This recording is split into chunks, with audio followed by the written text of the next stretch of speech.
बोलती कहानी और सुलगता कारी। ज़माने से बंद आँखें जो दुनिया से कट कर रह गई थीं, उजाले में आते ही चकरा गई। सब कुछ बदल गया है। ये फलकबोस इमारतें, ये रेंगती हुई सड़कें और इन सड़कों पर दौड़ती हुई गाड़ियाँ आज से 30 साल कबल ऐसी तो नहीं थी। अब आदमी के अंदर आदमियत की बूदोबास नजर आ रही है। क्या वाकई ऐसा है या मुझे किसी और दुनिया में मुंतकिल कर दिया गया है?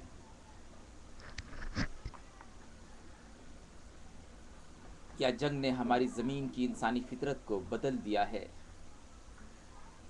इसका मतलब ये कि हमारी कोशिशें रायगा नहीं गई हैं। हमारा बहा हुआ खून ने अपना रंग दिखाया है, लोगों को ज़िंदा रहने का हुनर सिखाया है। वो ज़ईफ़ फ़ौजी जो ज़हनी तौर पर जंग के दौरान तवाज़ुन खो चुका था और सेहतयाबी का सर्टिफिकेट लेकर रूस की सड़कों पर घूम रहा था, हैरती निगाहों से अपने इतराफ़ की दुनिया का मुशाहिदा कर रहा था।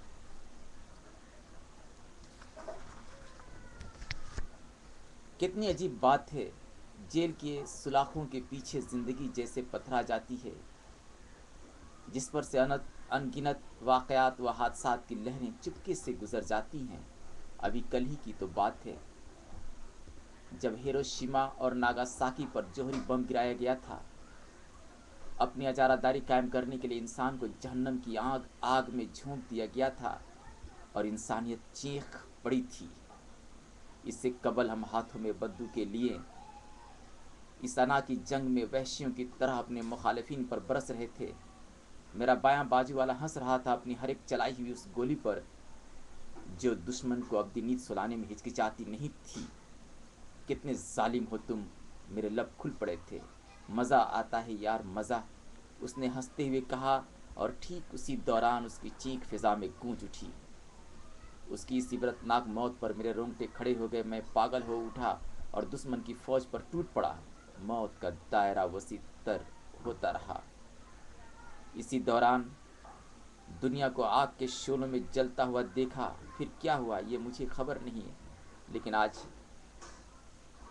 आंखें खुली तो मैं कैदियों के सफ में था। हाँ, कैदी, अपने आप से कहते कहते आखिरी जुमले पर वो चीख पड़ा और खुद को एक कैफ़े में पाया जहाँ लोगों की निगाहें उसे टटोल रही थीं। वो यहाँ तक चल कर आया है। इस बेयकीनी को यकीन में बदलने के लिए उसने अपनी आवाज़ बहकर सोच को और आगे बढ़ाया। मैं एक रूसी फ़ौजी हूँ, ये देख रहे हो, पतली पतली सी खूबसूरत सी उंगलियाँ, इनसे मैं लातादाद लोगों को मौत की नींद सुला चुका हूँ। मगर मुझे और मेरे चेहरे को देखो, क्या तुम्हें लगता है मैं जालिम हूँ? नहीं, मैं हसास दिल रखने वाला एक इंसान हूँ।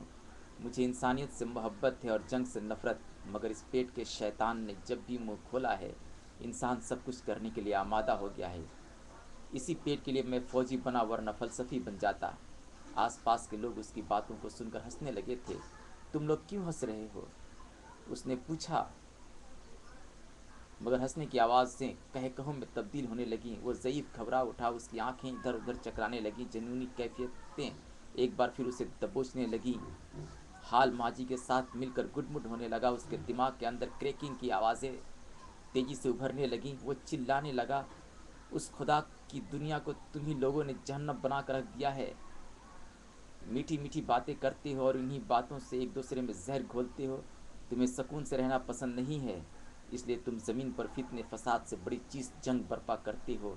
लाशें देखते हो और मुस्कुराते हो, हंसते हो और कह कहे लगाते हो, और हम जैसे लोग तुम्हारे इशारे पर अपनी ज़िंदगी कुर्बान कर देते हैं, मौत को अपने गले लगा लेते हैं। इसका अंजाम क्या होता है? कुछ भी नहीं। वो मुसलसल चीख रहा था। कैफ़े में बैठे हुए लोग एक एक करके जा चुके थे और उसकी आवाज़ की लहरें महज दरो दीवार से टकराकर दम तोड़ रही थीं। और कारी इस नीम पागल फौजी की कहानी को पढ़ते पढ़ते चौंक उठा और अपने आप से कहा, सियासत के लिबादे में इंसानियत के दुश्मन, अपना घिनौना खेल आज भी खेल रहे हैं और हम अपनी गरीबी व मुफलिसी के शिकंजे में जकड़े महज तमाशा देखते रहते हैं। नतीजतन ये पूरी दुनिया जंग जैसी सूरत से दो चार हो गई है। फिर उसके कानों में गोधरा अलमिया से, गुजरात के फसाद से और बंगाल में नंदीग्राम से उभरने वाली बेकसूरों की चीखें जैसे गूंजने लगीं। हम बेकसूर हैं और हमें मारा जा रहा है। हम मदद के लिए पुकारते हैं और हमारे लिए पुलिस भेज दी जाती है। हमारी तरफ, हर तरफ हमारे ही खून बह रहे हैं। क्या कोई है हमारा मददगार? ये सुनते सुनते उसकी चीख बुलंद हो गई। तुम ख्वाब गफलत में पड़े हो, तुम्हें मरना ही होगा, वरना उठो, अपने हक के लिए अपनी आवाज़ बुलंद करो, सियासत के मैदान में अपनी पूरी ताकत के साथ अपना परचम बुलंद करो। फिर देखो ये लोग जो तुम्हारे बलबूते पर तुम पर ही हुक्मरानी कर रहे हैं, कैसे तुम्हें कदमों पर आकर झुकते हैं। उसकी फजूल चीख उसकी ज़ात से बाहर नहीं निकल रही थी। वो, जैसा कि लोग कहते हैं, वो हमेशा सुलगता रहता है, पढ़ते पढ़ते संकी हो गया है। जो पढ़ता है वही सोचता है, वही चीज़ें अपनी सूरत बदल कर उसके इतराफ़ में नज़र आती हैं और वही सब कुछ गर्दानता रहता है।